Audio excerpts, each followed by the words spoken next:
नमस्कार। इनकाउंटर कार्यक्रम में आपका स्वागत है। दोस्ती निभाना और दुश्मनी निभाना दोनों कूटनीति में बहुत ही महत्वपूर्ण होता है, और ख़ास करके ऐसे राजनीतिज्ञ हों, ऐसे कूटनीतिज्ञ हों जिनको वित्त मामलों का अनुभव भी हो, अंतर्राष्ट्रीय मामलों का अनुभव भी हो। आज इनकाउंटर में ऐसे ही नेता से हम बातचीत कर रहे हैं, भारत के विदेश मंत्री श्री यशवंत सिन्हा जी से। यशवंत जी, आपका इस कार्यक्रम में स्वागत है। बहुत धन्यवाद। और जिस तरह की हम दोस्ती की बात करते रहे हैं, इस समय दोस्ती आपके लिए एक बड़ा भाई जो कहना चाहिए कि बड़ी कठिन परीक्षा है, अग्नि परीक्षा जैसा होता है, क्योंकि एक तरफ व्यापार मंडल यहाँ आता है, एक तरफ बातचीत की कोशिश भी होती है और दूसरी तरफ आतंकवादी हमले भी होते हैं। ऐसी स्थिति में आप कैसे दोनों में संतुलन कर पा रहे हैं? पाकिस्तान के साथ आप दोस्ती कैसे कर पाएंगे? नहीं, देखिए, दोस्ती का हाथ जब प्रधानमंत्री ने बढ़ाया था तो उस समय भी उन्होंने साफ शब्दों में कहा था कि यदि हम आपस में शांति चाहते हैं, यदि बातचीत चाहते हैं और बातचीत के ज़रिए से सारे मसलों का समाधान चाहते हैं, तो फिर हमें सीमा पार से जो आतंकवाद है उसको पाकिस्तान को बंद करना पड़ेगा। बिल्कुल साफ शब्दों में। मुझे नहीं लगता है कि इसमें कहीं कोई हम लोगों के मन में भ्रम की स्थिति है या किसी के मन में भ्रम की स्थिति होनी चाहिए। सीमा पार से जो आतंकवाद है, जिसको पाकिस्तान की सरकार प्रोत्साहन दे रही है, समर्थन दे रही है, उसको पाकिस्तान की सरकार को बंद करना पड़ेगा। लेकिन फिर आप व्यापार कैसे करेंगे? व्यापार कैसे होगा? जिस तरह की आर्थिक संबंधों की बात की जा रही है कि समानांतर वो भी चलता रहे। नहीं, समानांतर नहीं। हमने ये कहा कि हम उनको एक मौका देना चाहते हैं और अपनी नीयत के बारे में, अच्छी नीयत के बारे में उनको और विश्व को एक बार फिर बताना चाहते हैं कि भारत शांति चाहता है, भारत मित्रता चाहता है, भारत व्यापार चाहता है पाकिस्तान के साथ। और ये एक मौका है जिसका लाभ पाकिस्तान को उठाना चाहिए। हमने एक शुरुआत की है जिसमें व्यापार का जो प्रतिनिधिमंडल उनका आया था वह भी शामिल है, और मैं मानता हूं कि अगर पाकिस्तान में इस प्रकार का एक जनमत बने कि भाई भारत के साथ दोस्ती है, जो इस तरह के लोग जो आए उन्होंने जिस तरह की बात की, तो मुझे लगता है कि इसका असर सरकार के ऊपर भी पड़ेगा। आपको लगता है कि जिस तरह से अमेरिका ने उसको दबाव थोड़ा बहुत बनाने की कोशिश भी की है, तो क्या अमेरिका अब भारत का दोस्त हो रहा है? चूंकि अभी तक उसका पहले जो रुख रहा था वो अमेरिका का भारत के प्रति उतना अनुकूल नहीं था, और पाकिस्तान को अभी भी $3 अरब की सहायता भी दे रहा है। सो क्या हम उसे दोस्त माने या अभी पुराने संबंध वैसे ही रहेंगे? नहीं, मैं मानता हूँ कि दो देशों के संबंध में सामान्यतः तीसरे देश के आने की आवश्यकता नहीं और लाने की आवश्यकता नहीं है। इसलिए हमारा जो अमेरिका के साथ संबंध है वह हमारे उनके बीच का संबंध है, और पाकिस्तान के साथ उनका जो संबंध है वो पाकिस्तान और अमेरिका के बीच का संबंध है। जैसे हम दूसरे मुल्कों के साथ अपने संबंध को निर्धारित करते समय एक तीसरे मुल्क के साथ हमारा जो संबंध है उसको सामान्यतः नहीं लाएंगे जब तक कोई इस प्रकार की परिस्थिति नहीं बने जिसमें कि उनका लाना आवश्यक बन जाता है, तब तक हम नहीं लाते हैं। तो इसलिए अमेरिका के साथ हम अपने संबंध को सीधा रख रहे हैं, उनके साथ हम अपने संबंध को बेहतर बनाने की कोशिश कर रहे हैं। पाकिस्तान के साथ अमेरिका का जो संबंध है उसका अगर कहीं असर पड़ता है हमारे संबंधों के ऊपर, तो हम अमेरिका के ध्यान में उसको लाते हैं। लेकिन मैं ये भी आपसे कहना चाहूँगा कि इतने वर्षों में, जब से सीमा पार से आतंकवाद की बात चली है और अमेरिका को एहसास हुआ है कि आतंकवाद कितनी गलत चीज़ है, तब से लेकर आज तक हमको काफ़ी समझदारी मिली है अमेरिका की तरफ से इस बात को लेकर कि पाकिस्तान सीमा पार से आतंकवाद बढ़ा रहा है। लेकिन जिस तरह से अमेरिका का एक बात और सामने आ रही है कि अब वो दबाव बना रहा है कि इराक के लिए भारत सहायता करे, भारत सेना भेजे, क्या आपको लगता है कि हम इस तरह के किसी दबाव में आ सकते हैं? एक तरफ पाकिस्तान को लेकर के वो ब्लैकमेल करने वाली बात भी भारत में महसूस लोग करते हैं कि पाकिस्तान से आतंकवाद तब कम होगा जब आप उसके हर तरफ उसके साथ उसका साथ दें। नहीं, मुझे लगता है कि ये शायद अगर ये अवधारणा है तो मैं चाहूँगा कहना कि ये गलत है, और अमेरिका से जो बातचीत हो उसको भारत के ऊपर दबाव मान लेना मुझे लगता है कि एक मानसिकता का प्रतीक है जो एक स्वतंत्र, स्वाभिमानी, प्रजातांत्रिक राष्ट्र के लोगों के लिए उचित नहीं है। अमेरिका ने हमसे आग्रह किया है कि हम अपनी सेना क्या भेज सकते हैं इराक में, लेकिन आग्रह को हम दबाव मान लें, ये अब हम अपनी कमज़ोरी उसमें दिखा रहे हैं। हम किसी दबाव में नहीं हैं, हम स्वतंत्र रूप से फैसला करेंगे, अपने हक में फैसला करेंगे, इराक की जनता के हक में फैसला करें, इराक के भविष्य के हक में फैसला करेंगे। और इसमें हम किसी प्रकार के कोई किसी दबाव का एहसास नहीं कर रहे हैं, ना हम इस बात को ध्यान में रखकर चलेंगे कि इससे कहीं हमारा कैरेक्टर रोल इम्प्रूव कर जाएगा। लेकिन एक ये जो बात बीच में अब ये भी आई कि भारतीय सेना जाए, भारत का अपना झंडा लेकर के जाए और उसके बाद वहाँ पर करे, तो उसकी भारत की जो छवि थी एक शांति की, उन सेनाओं के साथ भारत यदि साथ देगा जो वहाँ पर, जिनको माना जाता है कि बाहर की सेनाएं वहाँ पर हैं, और उस तरह से भारत की सेना भी वहाँ बैठ जाए और वहाँ पर प्रजातंत्र नहीं आता है, तो उससे भारत की एक जो दूरगामी छवि है उस पर असर नहीं पड़ेगा? नहीं आलोक जी, ऐसा है कि ये प्रश्न उस समय उठेगा जब ये फैसला हो जाएगा कि हम सेना भेज रहे हैं, और तब आप ये पूछ सकते हैं कि क्या इसका क्या असर पड़ेगा। अभी तो हमने फैसला ही नहीं किया है ना। हम तो बार बार ये कह रहे हैं कि बहुत सारे फैक्टर्स हैं जिनको ध्यान में रख के हमें फैसला करना होगा। हम सारे मामले पर विचार कर रहे हैं। भारत सरकार ने अभी तक कोई फैसला नहीं किया है इराक में सेना भेजने का, ना ये फैसला किया है कि हम सेना नहीं भेजेंगे। ये मामला विचाराधीन है, और इस मामले पर जब निर्णय हो जाए तब उसके बारे में चर्चा करना मुझे लगता है कि ज़्यादा उचित होगा। आपने ठीक बात कही, भारत अपने हितों को ध्यान में रखकर कोई फैसला करेगा। हम इस बातचीत को आगे जारी रखेंगे एक छोटे से ब्रेक के बाद।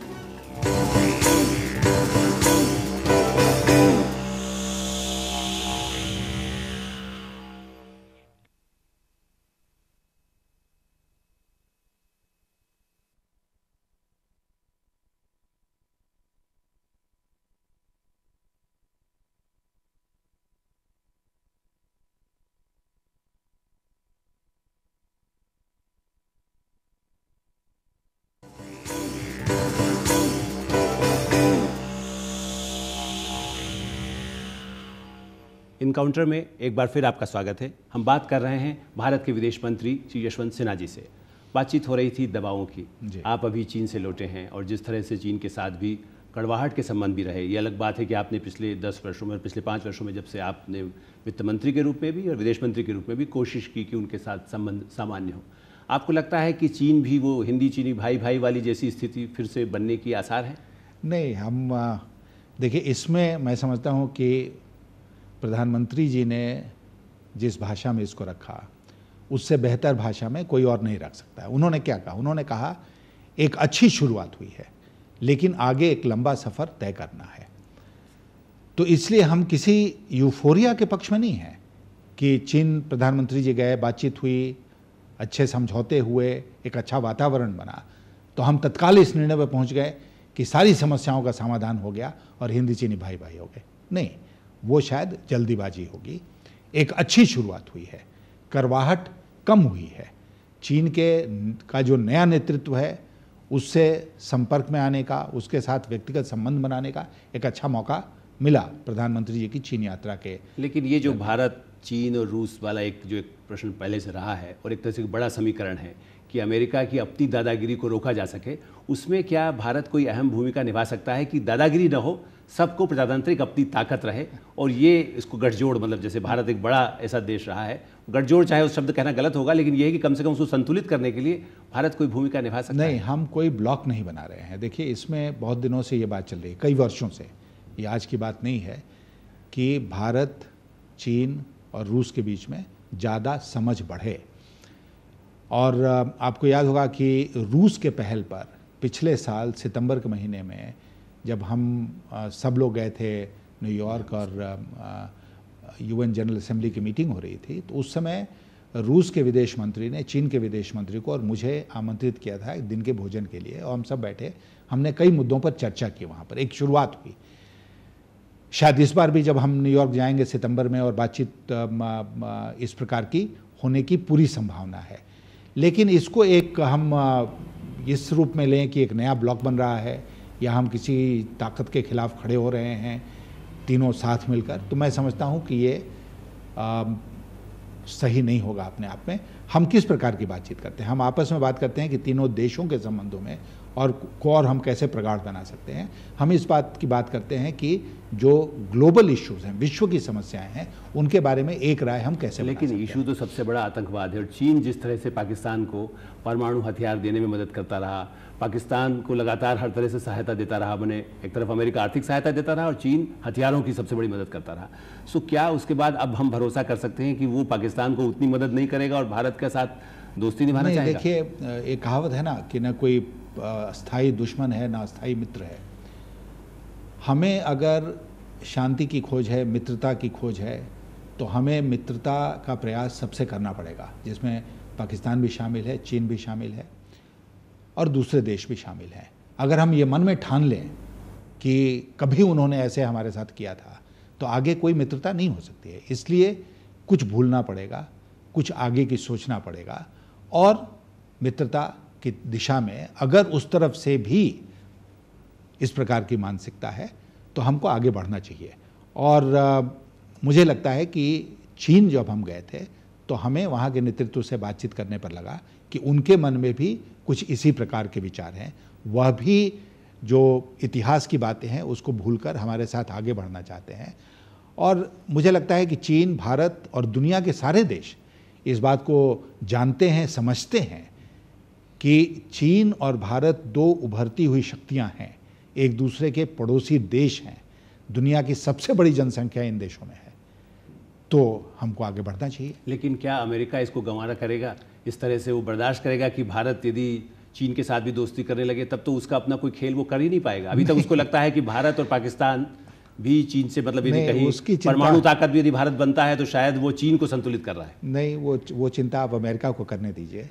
और मैं इतना कहूँगा जो मैंने पहले कहा कि हम किसी देश के साथ मित्रता करते हैं तो किसी दूसरे देश के कॉस्ट पर नहीं करते हैं।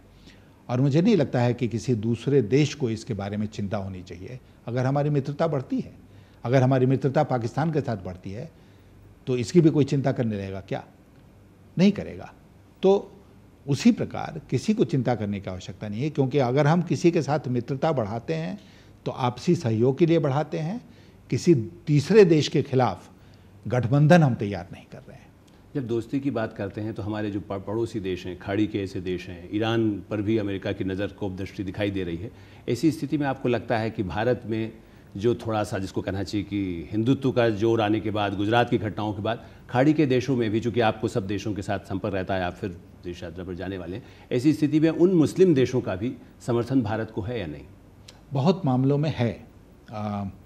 और मैं समझता हूँ कि एक परंपरागत खाड़ी के देश, जो अरब देश दूसरे हैं, उन सारे देशों के साथ हमारा मित्रता का भाव रहा है।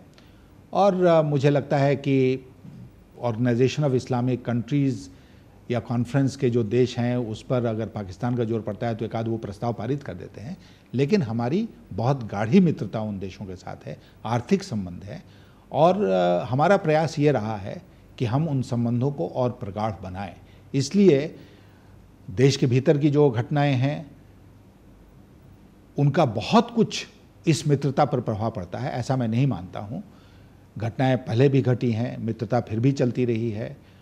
और इस बात को भी हम नहीं भूल रहे हैं कि हमारे यहाँ जितनी बड़ी आबादी है इस्लाम के मानने वालों की, उतनी दुनिया के शायद एक और देश में है।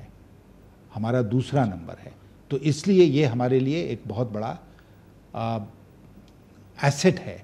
जब हम बात करते हैं तो ये हम कहते हैं कि भाई हम एक मल्टी फैसेटेड डेमोक्रेसी हैं, सारे लोग उसमें हैं। आपने विश्वास की बात कही, विश्वास की बात को हम आगे जारी रखेंगे एक छोटे से ब्रेक के बाद।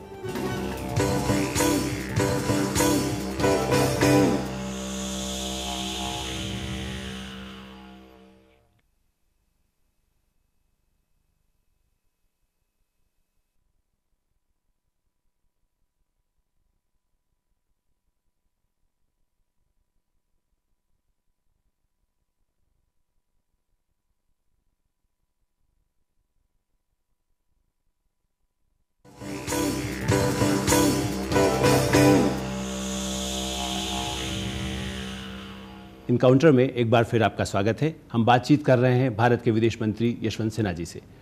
देखिए, अब अंतिम चरण में हम आपसे बात करना चाहेंगे कि जिस तरह से प्रवासी भारतीय, आपने विश्वास की बात कही, हमारे देश के भारतीयों को लेकर के आपने दिल्ली में भी इतना बड़ा सम्मेलन किया, बाहर भी आप जाते हैं, अमेरिका या दुनिया के देशों में आपने लोगों को इकट्ठा किया है और उनकी ताकत को भारत में जोड़ने की कोशिश की है।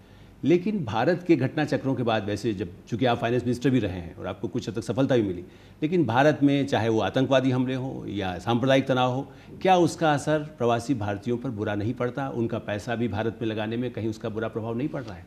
मुझे नहीं लगता है कि पैसा लगाने में उसका बुरा प्रभाव पड़ता है, लेकिन कहीं ना कहीं उनके मन में प्रश्न उठते हैं।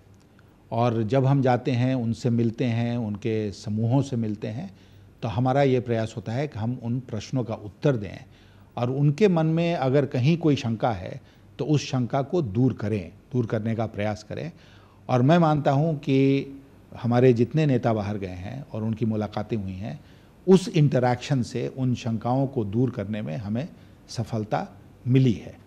और प्रवासी भारतीयों के साथ एक नया रिश्ता कायम करने का हमने एक सिलसिला शुरू किया है। उसका बहुत गहरा छाप पड़ा है इन प्रवासी भारतीयों पर। पहले उनको ये भावना थी कि कोई पूछता नहीं है, अब नहीं है ये भावना। और जैसा आपने कहा कि जिस देश के वो नागरिक हैं, उन देशों में भी उन्होंने अपने प्रभाव को आगे बढ़ाने का काम किया है। तो वो भी हमारे लिए एक एसेट हैं, एक संपत्ति हैं, जिसका हम उपयोग करना चाहेंगे अच्छी तरह, उनके हक में, अपने हक में।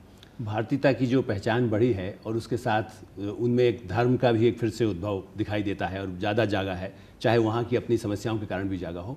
और उसी की वजह से ऐसा लगता था, और बीच में रिपोर्ट्स आई, जब जैसे इस्लामिक जो संगठन है, यदि उनमें भी कहीं उग्रवाद को पैसा पहुंचता है तो उस पर रोक लगाने की बात हुई। अमेरिका ने बीच में कुछ ऐसे कदम उठाए, जो संगठन भारत में हैं उनको जो सहायता वहाँ से मिलती थी उस पर भी कहीं अंकुश लगा है।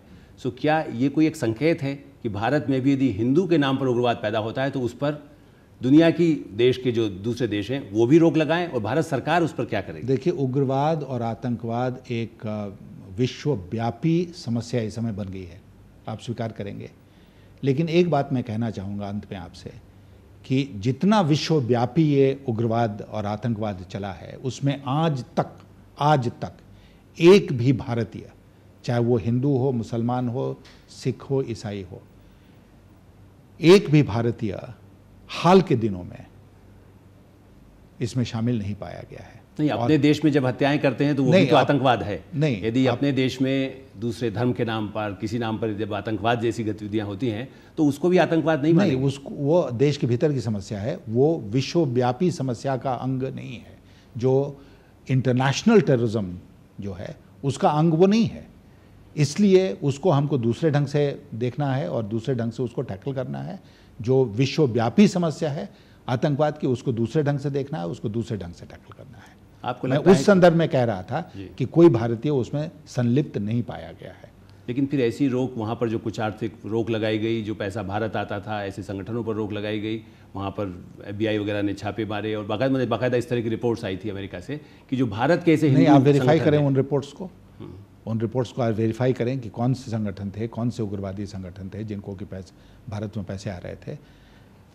मैं नहीं समझता हूँ कि ये कोई बड़ी समस्या अपने आप में थी। लेकिन इसके साथ जिस तरह से व्यापार वाली जो बात साथ में जुड़ी हुई है कि विश्व व्यापार को लेकर के भी विदेश मंत्रालय की उसमें अहम भूमिका है, जो जिस तरह से भारत को लेकर के अभी भी अंकुश रहते थे, आपको लगता है कि अब सब हमारा रुख अच्छा होने के बाद भारत ने हर तरह से सबको दोस्त बना लिया है, ऐसी स्थिति में हम विश्व व्यापार संगठन में भी हमारी भूमिका कुछ महत्व, हमारी आवाज़ सुनी जाएगी? नहीं, बहुत महत्वपूर्ण भूमिका बराबर रही है और आज भी है। और हम जितने विकासशील देश हैं, जिसमें चीन भी शामिल है, उनके साथ मिलकर वहाँ पर काम करते हैं। और हम ये प्रयास करते हैं कि न केवल भारत को बल्कि सारे विकासशील देशों को जो ट्रेड के बारे में, व्यापार के बारे में बातचीत हो रही है और होने वाली है, उसमें एक अच्छी व्यवस्था प्राप्त हो, ये हमारा प्रयास है। उसमें हमें सफलता भी मिली है और भारत अग्रणी रहा है, भविष्य में भी अपनी इस भूमिका को निभाएगा। तो उम्मीद करना चाहिए कि भारत की भूमिका बहुत महत्वपूर्ण होगी। बहुत धन्यवाद। इनकाउंटर कार्यक्रम यहीं समाप्त होता है। अगले सप्ताह इसी वक्त नए मेहमान के साथ आपसे मुलाकात होगी। नमस्कार, धन्यवाद।